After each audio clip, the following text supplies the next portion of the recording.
Every state of consciousness creates its own biology. So if you're very simple about it, if somebody is scared, their biology is representing that feeling, right? They have high levels of adrenaline, cortisol, their immune system is compromised, etc.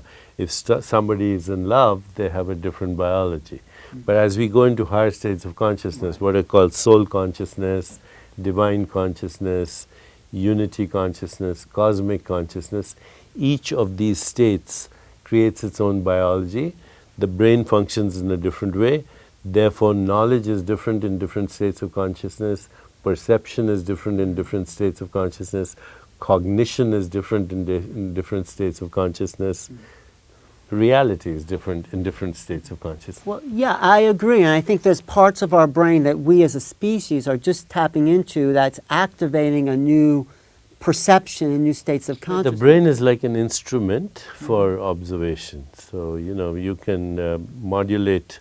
The brain itself is a modulation of consciousness. So as you shift in consciousness, the expression of the world that you experience changes because you're modulating the instrument. If I had a nice instrument that I could turn into a microscope or a telescope or even what might be called an ultra stroboscopic nanoscope that can look into deep space, then I would be experiencing different things because my brain is just a mediator, a lens through which my non-local consciousness becomes local. Right, and as that non-local consciousness starts to activate more, the perception gets wider, more expansive.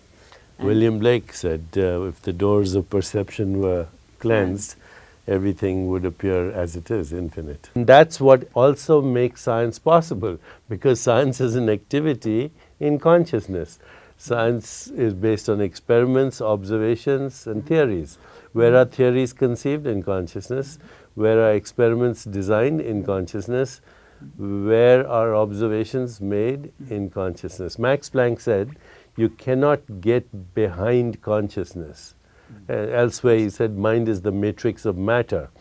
Hans-Peter Duer, who was the recent director of the Max Planck Institute, he said, matter is not made of matter. So when you go to the most fundamental levels of the universe, what we call physical things are more mind-like than matter-like. Right. And behind that is, of course, the consciousness that is conceiving, constructing, governing, and becoming the world of physical objects.